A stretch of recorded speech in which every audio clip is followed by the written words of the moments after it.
Hello students, good morning all of you again and welcome again to our physics class. And we always say the finest and easiest way to prepare the concepts of physics. And also I think and I believe that if you are studying with me or if you are preparing physics with me, then you will start love with the physics. ठीक है। और physics subject ही ऐसा है students कि अगर आप दिल से पढ़ते हो ना इसको सब्जेक्ट को, तो ये सब्जेक्ट आपके लिए सबसे अच्छा सब्जेक्ट बन जाता है और आपके साथ चलता है। वो LIC वाली ऐड नहीं देखी क्या आपने, जीवन के साथ भी जीवन के बाद भी। तो ऐसा है इसका रिश्ता, ऐसा है इसका नाता, बहुत ही अच्छा है। ठीक है, तो आपके साथ इतना जुड़ जाएगा ये सब्जेक्ट कि आपको सबसे ज्यादा पसंदीदा सब्जेक्ट ही आपका फिजिक्स बन जाएगा। ठीक है, हाँ जरूरत है इसको सोचने की।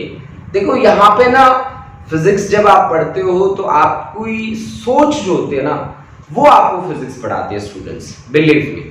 बहुत सारे बच्चे अब लेट ज्वाइन किया, बहुत सारे बच्चों ने, तो उन लोगों के लिए मेरा एक स्पेशल मैसेज है कि आप लोग मेरी क्लासेस रेगुलर अटेंड करते रहो, चाहे आपने बीच में से ही क्यों ना स्टार्ट किया है। ठीक है, लेकिन मैं ये मानता हूं कि अगर बीच में से भी स्टार्ट किया है ना आपने, तो भी आपको समझ में आएगा। बस अपना माइंडसेट होना चाहिए कि हाँ जी मेरे को करना है कवर। ठीक है, अब देखो मैंने यहाँ पे 3 न्यूमेरिकल्स लिखे हैं जो हमने लास्ट क्लास में सॉल्व किए थे।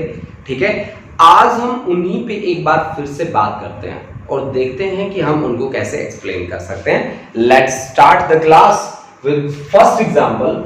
ये देखो पहला एग्जांपल हमारे पास दे रखा है 12 न्यूटन की एक फोर्स है जिसको हमने इंक्लाइंड मैनर में लगाया। ठीक है ना, तो अब देखो 12 न्यूटन ऐसे जा रहा है, इसके 2 कंपोनेंट बना लो, एक हॉरिजॉन्टल कंपोनेंट एक वर्टिकल कंपोनेंट, है ना। तो एक हॉरिजॉन्टल कंपोनेंट, ये एंगल के साथ वाले को क्या मिलता है, कोस मिलता है, तो दिस इज 12 कोस 30 डिग्री, है ना भाई। और इसका परपेंडिकुलर जो रहेगा, कोस का परपेंडिकुलर होता है sine, this is 12 sine 30 degree, 12 sine 30 degree. Okay students, okay. अब देखो यहां से इसका 1 kg है, 1 kg है, तो 1 मास इनटू एक्सेलरेशन, वेट क्या होता है आपको पता है, सभी को वेट होता है mass into acceleration due to gravity. Mass है 1, एक्सेलरेशन ड्यू टू ग्रेविटी ले रहा हूं 10, then weight becomes equal to 10 newton. And weight always acts vertically downward, weight हमेशा वर्टिकली डाउनवर्ड ही लगता है बेटा। ठीक है, देन दिस इज 10 न्यूटन का फोर्स, है ना, 10 न्यूटन का फोर्स। अब एक्शन का रिएक्शन होगा, this is normal reaction and so that is I am going to denote with R. बहुत सारे बच्चे पजल हो जाते हैं एन के साथ क्योंकि एन न्यूटन से भी हम लिखते होते हैं। ठीक है, तो एन की जगह मैं आर से आर यूज कर रहा हूं। ठीक है, मैं एक दो बच्चे ने मेरे को बताया भी कि सर हम पजल हो जाते हैं, बहुत बार आप न्यूटन यूज करते हो या नॉर्मल रिएक्शन यूज करते हो। ठीक है, तो मैं आर यूज कर रहा हूं उसकी जगह पे। ओके, अच्छा अब आप देखो आर को बैलेंस, ये 10 न्यूटन को बैलेंस कौन कौन कर रहा है, 10 न्यूटन को बैलेंस कर रहा है एक तो R plus 12 sine 30 degree, 12 sine 30 degree, यानी कि आर प्लस 12 साइन 30 की वैल्यू होती है 1/2, है ना। तो ये आ गया R plus 6 is equal to 10, यानी कि आर नॉर्मल रिएक्शन आ गया आपके पास 4 न्यूटन, है ना, 4 न्यूटन आपके पास आ गया नॉर्मल रिएक्शन। ओके, ठीक है भाई, नॉर्मल रिएक्शन की वैल्यू हमारे पास 4 न्यूटन आ गई। अब देखो अब मुझे क्या निकालना है, अब मुझे निकालना है FL, maximum value of limiting friction, that is mu s into normal reaction. Mu S है 0.3, नॉर्मल रिएक्शन मेरे पास आया 4, दिस इज 4 3 जा 12, 1.2 न्यूटन। अब आप बताओ आपकी अप्लाइड कितनी है, आपकी अप्लाइड है 12 cos 30, दिस इज 12 √3/2, यानी कि 6 √3 न्यूटन, है ना।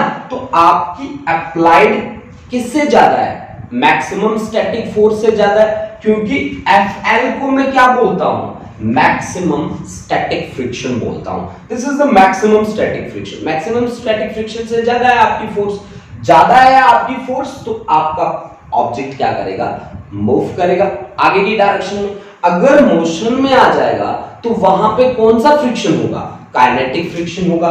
तो अब आप निकाल लीजिए एफ के की वैल्यू। एफ के क्या होगा आपके पास, म्यू के इनटू क्या, नॉर्मल रिएक्शन। म्यू के कितना है 0.1, नॉर्मल रिएक्शन आपने कितनी निकाल रखी है 4, यानी कि ये आपके पास आ जाएगा कितना 0.4 क्या न्यूटन।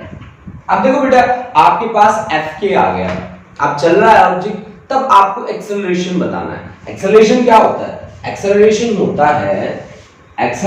होता है फोर्स अपॉन मास।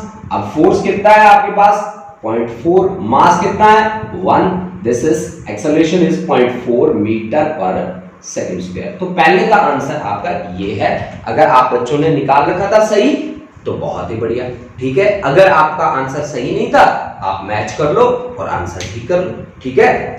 अच्छा ये मुझे आंसर करो कि कितने बच्चों ने यही स्टाइल फॉलो किया था, सेम स्टाइल फॉलो, ये आप कमेंट्स में लिखेंगे आप कि आपने यही स्टाइल फॉलो किया था। आपके पास 1 मिनट का टाइम है, 1 मिनट में फटाफट वो बच्चे लिख दें जिन्होंने मेरा ये जो स्टाइल है ये कॉपी किया है, ठीक है, मतलब आपने भी ऐसे ही किया है, ठीक है। तो कमेंट बॉक्स में आए और फटाफट से लिख दें मेरे को कि हमने सर यही स्टाइल फॉलो किया है। बस 1 मिनट का टाइम है, ज्यादा टाइम नहीं दूंगा मैं आपको, ठीक है। बता दें मुझे किस किस बच्चे ने यही फॉलो किया है। रोमिका, ठीक है, Davinder, very good, jasmine Kaur 11C, Simranpreet Kaur 11A, ठीक है बेटा, मैं आपकी अटेंडेंस लगा देता हूं।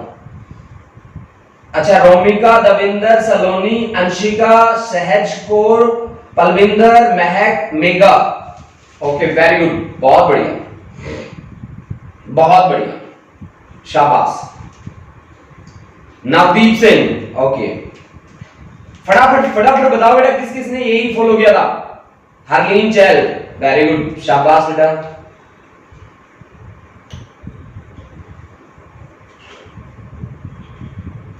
जो बच्चे नोट कर रहे हैं वो नोट कर लो साथ साथ।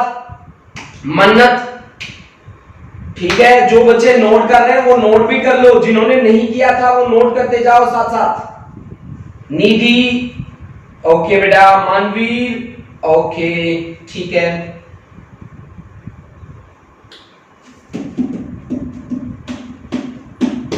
गुरजोत, अच्छा सिमरन है यहां से एस, ठीक है बेटा सिमरन, ओके बेटा।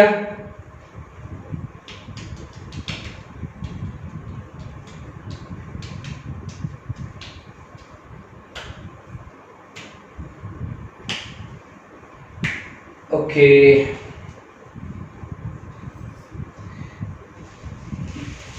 ओके स्टूडेंट्स, आप लोगों ने मेरे ख्याल से सभी बच्चों ने लगभग ये इसी तरह का पैटर्न फॉलो किया था।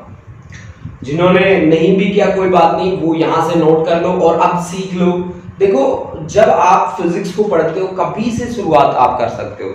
आपने आज शुरुआत की है, कोई गलत बात नहीं है, ठीक है। आज ही आपने पढ़ना शुरू किया है, इट्स ओके, ठीक है। आप पढ़ो, आप जो फर्स्ट टाइम या सेकंड टाइम या थर्ड टाइम जो लाइव लेसन अटेंड कर रहे हैं वो बच्चे भी मेरे को पर्सनली मेरे नंबर पे व्हाट्सएप कर सकते हैं आप लोग, और मेरे से बातें भी कर सकते हैं। 12 o'clock तक मेरी लाइव क्लासेस चलेंगी, उसके बाद मैं बिल्कुल फ्री हूं, तो आप मेरे को फोन कर सकते हैं, मैं आपको गाइड कर दूंगा कि कैसे आपको प्रिपेयर करना है, ठीक है। घबराने की बिल्कुल भी जरूरत नहीं है, कितना सिलेबस आगे चला गया कितना पीछे रहता है, बिल्कुल चक्कर में नहीं पड़ना है, ठीक है। ना कोई एक्स्ट्रा हेल्प लेने की कोशिश करनी है कि हाँ जी मैं तो नोट्स खरीद लाऊं, मैं तो ये कर लूं वो कर लूं, कुछ नहीं करना आपको। बस आप एक बार कॉल करना, ठीक है, मैं आपको सजेस्ट करूंगा कि क्या चीज करनी है, आप उससे ही फॉलो करना बस, ठीक है। आपको एक्स्ट्रा कोई फालतू के एफर्ट्स आपको नहीं करने, ठीक है। चलो स्टार्ट करते हैं हम नेक्स्ट पे। Next is second example. मेरे को मास दे रखा 4 kg, 30 न्यूटन का फोर्स लगाया, म्यू एस और म्यू के दे रखा है। फाइंड फोर्स फोर्स निकालना आपको, और एक्सेलरेशन भी निकाल ही लेंगे, हर एक में यही बात लिखी गई है, ठीक है। तो वही बात पे हम चलते हैं, चलो कोई बात नहीं। देखो भाई 4 kg है, तो सबसे पहले एक बात सोचो कि इसका वेट कितना होगा। मैं आपको जहां मास कह दूं ना 4 kg, आप वेट खुद पे खुद सोच जाया करो 40 न्यूटन, ठीक है। तो इसका वेट होगा 40 newton and weight always acts vertically downward, this is 40 newton, okay okay. ये बात तो सभी को क्लियर है, weight is mass into acceleration due to gravity, है ना। अब इसका होगा नॉर्मल रिएक्शन, एक्शन का रिएक्शन, रिएक्शन को मैं आर से लिख रहा हूं, ओके ओके। अब सबसे पहले मुझे क्या देखना है, मुझे देखना है कि क्या आर एम जी के बराबर है, हाँ जी बराबर है, तो आर की वैल्यू कितनी आई 40 न्यूटन। आपको क्या निकालना है, maximum static force that is FL which is equal to mu s into normal reaction. Mu s कितना है 0.4, नॉर्मल रिएक्शन कितना है 44, 4 जा 16 न्यूटन। यानी कि बड़ी कौन सी है, बड़ी है आपकी अप्लाइड, आपकी अप्लाइड मैक्सिमम स्टैटिक फ्रिक्शन से ज्यादा है। एफएल का मतलब होता है maximum static friction, maximum static friction से उसकी वैल्यू ज्यादा है, उसकी वैल्यू ज्यादा है तो वो मोशन में आएगा, मोशन में आएगा तो कौन सी फोर्स होगी, अब फ्रिक्शनल फोर्स होगी। यानी कि अब यहां पे एफ के होगा और एफ के होगा म्यू के इनटू नॉर्मल रिएक्शन, और सॉरी नॉर्मल रिएक्शन को आर से लिखा है हमने, तो मैं यहां पे भी आर से लिख देता हूं, ठीक है। तो एफ के इज इक्वल टू क्या आ जाएगा आपके पास, म्यू के है 0.2, नॉर्मल रिएक्शन आपके पास है 40, है ना 40 है ना, 4 2 जा 8 न्यूटन। ये बहुत सारे बच्चों का सही था ये आंसर, मुझे याद है, ठीक है। तो अब एफ के की डायरेक्शन कौन सी होगी, this is the direction of F के, है ना, और एफ के कितना है आपके पास 8 न्यूटन, वहां कितना लग रहा है 30 न्यूटन, तो रिजल्टेंट फोर्स कितना होगा, एफ रिजल्टेंट आपके पास होगा 30 न्यूटन आगे 8 न्यूटन पीछे, दिस इज 22 न्यूटन। तो अब देखो F इज इक्वल टू होता है m में मुझे चाहिए एक्सेलरेशन, एक्सेलरेशन होगा फोर्स अपॉन मास, फोर्स होगा 22, मास है 4, तो 4 5 जा 5.5 क्या आ गया मीटर पर सेकंड स्क्वायर। ये आंसर भी बहुत सारे बच्चों का सही था, ठीक है, मैंने देखा है। एक बच्चे ने 40 कर रखा था मास, हरलीन थी वो, हरलीन ये ठीक कर लेना बेटा, है और ध्यान रखा करो बेटा, ये 40 है ना, ये वेट है, मास होता है अलग, वेट होता है फोर्स के बराबर, ठीक है बच्चे, इसको आगे से ध्यान रखना। आपने ठीक कर लिया था, तभी ठीक कर लिया था, ठीक है, मुझे पता लग गया था, फिर भी आप ध्यान रखना इसको, है ना, ठीक है। अब देखो ये आपके क्वेश्चंस, 2 क्वेश्चन मैंने कवर कर दिए। अब थर्ड जो क्वेश्चन है उस क्वेश्चन में स्टैटिक फ्रिक्शन की वैल्यू हमें निकालनी है। अगले ने पहले सीधा ही कह दिया कि स्टैटिक फ्रिक्शन लगेगा और आप स्टैटिक फ्रिक्शन की वैल्यू हमें बता दो, ठीक है। चलो इसको हम बता देते हैं, स्टैटिक फ्रिक्शन की क्या वैल्यू होगी, ठीक है। जब तक आप लोग ये न्यूमेरिकल नोट भी कर सकते हैं, देखो इसके ना बेसिक कॉन्सेप्ट में जाना है आपको। स्टैटिक फ्रिक्शन की वैल्यू जो होती है वो वेरिएबल होती है, स्टैटिक वैल्यू नहीं होती, है ना। स्टैटिक फ्रिक्शन की वैल्यू वेरिएबल होती हैं, स्टैटिक फ्रिक्शन सेल्फ एडजस्टिंग होता है, ये बातें आपको याद रखनी है। सेल्फ एडजस्टिंग का मतलब है वो अपने आप को एडजस्ट करता है। देखो अब इस ऑब्जेक्ट के लिए देखो 5 किलो का है, ठीक है, 5 kg मास हमें दे रखा है, ठीक है, 5 kg मास हमें गिवन है, हमें इसके साथ डील करना है। कैसे हम डील करेंगे चलो हम देखते हैं, ठीक है। देखो 5 kg है तो इसका weight always acts vertically downward 5 आ, तो मैं आपसे वेट अगर पूछूं तो आप सीधा आंसर करेंगे मुझे दिस इज 50 न्यूटन, है ना, ओके। अब देखो एक्शन का रिएक्शन, दिस इज रिएक्शन, तो रिएक्शन कितना हुआ आपके पास, रिएक्शन हुआ आपके पास कितना 50 न्यूटन। आपको क्या निकालना है F L maximum static friction, this is mu s into normal reaction, mu s कितना है 0.3, नॉर्मल रिएक्शन कितना है 50, तो ये कितना आया 15 न्यूटन। अब F L maximum static friction किससे बड़ा है, एफ अप्लाइड से बड़ा है, एफ अप्लाइड से बड़ा है तो क्या मोशन होगा, मोशन नहीं होगा। अब हमें क्या पूछा गया कि स्टैटिक फ्रिक्शन की वैल्यू क्या है। अब आप आंसर कर दोगे मेरे ख्याल से f s is equal to, बहुत सारे बच्चे कहेंगे 15 न्यूटन, बहुत सारे बच्चों का 15 न्यूटन आंसर आ जाएगा ना 15 न्यूटन आंसर। आप सोच रहे होंगे कि सर सही कह रहे हैं 15 Newton is the right answer, but this is wrong, ठीक है, ये गलत है। अब गलत कैसे है कि देखो भाई बच्चों, आपने 10 न्यूटन लगाया और आप कह रहे हो कि फ्रिक्शन के कारण क्या लग गया यहाँ पे 15 न्यूटन। इसका मतलब है कि जब आप 10 न्यूटन लगाओगे तो ऑब्जेक्ट इस साइड चलेगा। क्या फ्रिक्शन के कारण चलेगा ऑब्जेक्ट? कभी नहीं, कभी नहीं चलेगा। ठीक है, क्यों? क्योंकि मैंने कहा है कि दिस इज मैक्सिमम, आपके पास क्या है, मैक्सिमम स्टैटिक फ्रिक्शन आया है। FL is the maximum static friction. और FL की वैल्यू कैसी होती है, सेल्फ एडजस्टिंग होती है, ये अपने आप को एडजस्ट करती होती है। तो ये एडजस्ट करके कितने पे ले आएगी, आपने कितनी लगाई है, 10 न्यूटन, तो FS की वैल्यू कितनी हो जाएगी, ये आंसर आपका है गलत। तो FS की वैल्यू कितनी हो जाएगी, 10 न्यूटन, क्योंकि ये सेल्फ एडजस्टिंग है। This is the right answer, this is the right answer, ठीक है, ये आपका सही आंसर रहेगा यहाँ पे। क्या ये बातें आपको समझ में आई सभी की सभी? अगर समझ में आई तो बहुत ही बढ़िया, ठीक है। देखो जो बच्चे आज पहला दिन है, जिनका पहली बार जो बच्चे जुड़े हैं, कोई दिक्कत नहीं है बेटा, आज से ही करना स्टार्ट कर दो, आपका कॉन्सेप्ट कवर हो जाएगा, ठीक है, टेंशन ना ले। आप ये बात मत सोचो कि कवर नहीं होगा, कैसे होगा, भगवान जाने, है ना, तो ऐसा कुछ नहीं है। आप लोग अपने ऊपर बिलीव, अपने ऊपर विश्वास रखो, ठीक है, सब अच्छा ही होगा, है ना।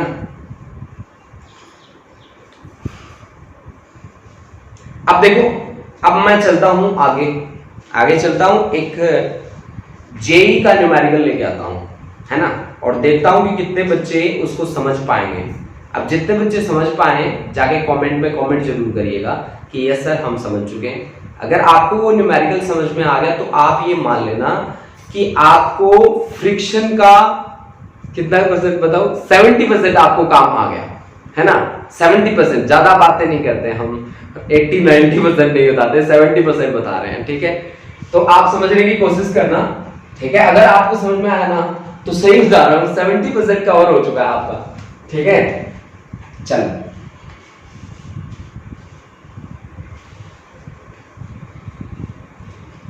और घर पे पढ़ा करो भाई, ऐसे ऐसे न्यूमेरिकल ढूंढा करो, ठीक है, बड़ी मुश्किल से मिलते होते हैं। हम न्यूमेरिकल जब हम करते होते हैं, बहुत सारे बच्चे ना क्लास ही छोड़ के भाग जाते हैं। कब तक भागोगे भाई, हैं, न्यूमेरिकल से बच के कब तक भागोगे? नहीं, भागने से कब तक काम चलेगा, काम ही नहीं चलेगा, है ना। आपको पता है डर के आगे जीत है, आपने सुना है ना सभी ने, है ना, वो ऐड है ना, गलत नहीं है वो वर्ड्स, डर के आगे सच में जीत है, ठीक है। बस उस डर का सामना करना होना चाहिए। देखो बच्चों, जिस चीज से आप डरते हो जिंदगी में ना, उसके सामने जाके खड़े हो जाओ, फिर देखो कि एक्चुअल में जिस हद से हम डर रहे थे, जिस चीज से हम डर रहे थे, एक्चुअल में वो इतना बड़ा बवाल नहीं था जितना हमने सोच लिया था, है ना। तो मेरी तो लाइफ का पर्सनल एक्सपीरियंस यही कहता है कि जिस चीज से हमें डर लगता है हमें उसको फेस करना चाहिए, ठीक है, चाहे हारे चाहे जीते, फेस जरूर करना चाहिए। अब कहीं ना कहीं ये न्यूमेरिकल्स ऐसे हैं जो मैं भी क्लास 11 में था तो मुझे भी डर लगता था न्यूमेरिकल्स से, सही बताऊं, सच्ची बता रहा हूँ, सही।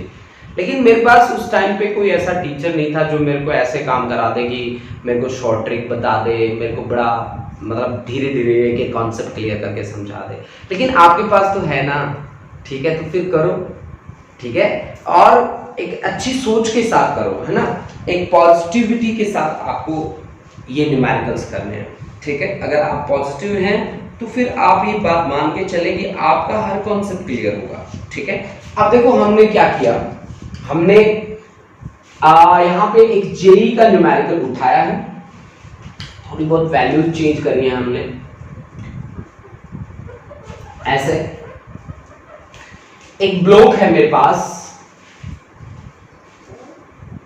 ऐसा मान लीजिए इसका मास है 4 kg, इस ब्लॉक का मास है हमारे पास 4 kg। हमने इसके ऊपर एक फोर्स लगा रखी है, ऐसे देखो भाई, पता है कैसे, मैं आपको एक एग्जांपल देता हूं, मेरे पास कुछ है, कुछ दिख ही नहीं रहा यार, कोई ब्लॉक सा, चलो ये ले लेते हैं, तो देखो ऐसे ये ब्लॉक है, इसको मैंने दीवार से लगाया, ऐसे फोर्स लगा रखी है मैंने, ऐसे, ठीक है, आप समझ पा रहे हैं, ऐसे फोर्स लगा रखे, देख लो, है ना, ऐसे ऐसे फोर्स लगा, ये रुका है ना यहाँ पे, ऐसे ही मैंने काम किया। अब ये नीचे भी तो जा सकता है, ऐसे ऐसे, है ना, जा सकता है ना, मोशन हो सकता है इसका, और वो मोशन किसके कारण होगा, इसके वेट के कारण होगा इसके वेट के कारण। तो हमने 40 न्यूटन का फोर्स लगाया है, 40 न्यूटन का फोर्स हमने लगाया है। Sorry F is equal to 40 newton. Applied force है हमारा 40 न्यूटन का, और मैं कोएफिशिएंट ऑफ स्टैटिक फ्रिक्शन ले लेता हूं यहां पे 0.3, और काइनेटिक फ्रिक्शन का कोएफिशिएंट की वैल्यू हमेशा उससे कम होती है, स्टैटिक से कम होती है हमेशा। ये कल हमने डिस्कस भी किया था कि क्यों कम होती है, ठीक है। आज भी मैं एक बार फिर से आपको बता दूं, आप टेंशन ना लो, कहीं सोच रहे हो कि कल बता दिया तो आज मैं बताऊंगा नहीं, ऐसा कुछ नहीं है। मुझे छुपा के क्या करना है, ठीक है, मुझे क्या इसके छुपाने के पैसे मिलते हैं नहीं, ऐसा कुछ नहीं, मैं बताऊंगा आपको दोबारा, ठीक है। तो अब देखो, अब आपको क्या चाहिए, ठीक है, अप्लाइड फोर्स यहां पे। अब क्या आप 40 न्यूटन लोगे? अब मुझे बताओ इस 4 kg का मोशन किसके कारण होना है? इस 4 kg का मोशन अपने वेट के कारण होना है, हमारे वाले फोर्स के कारण तो नहीं होना। 4 kg, ठीक है, इसका खुद का जो वेट बनेगा, वेट क्या होता है? Mass into acceleration due to gravity, mass into acceleration due to gravity, यानी कि दिस इज 40 न्यूटन, यानी कि अपना जो वेट है उसके कारण इसका कोई ना कोई मोशन बनना है, अगर बनना है तो, ठीक है। मैं पानी पी लूं फिर समझाता हूं।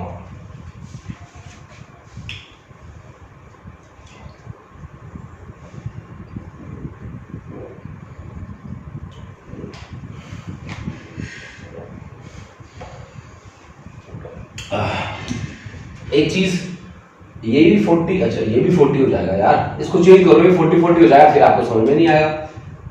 इसको कितना कर दूं? चलो 1 कर देते हैं इसको, 1 kg, ठीक है। अब देखो भाई, अगर 1 kg है ये, तो 10 न्यूटन का फोर्स डाउनवर्ड एक्ट करेगा, क्योंकि वेट तो हमेशा डाउनवर्ड एक्ट करता है। This is equal to weight, and weight always acts vertically downward, weight always acts vertically downward.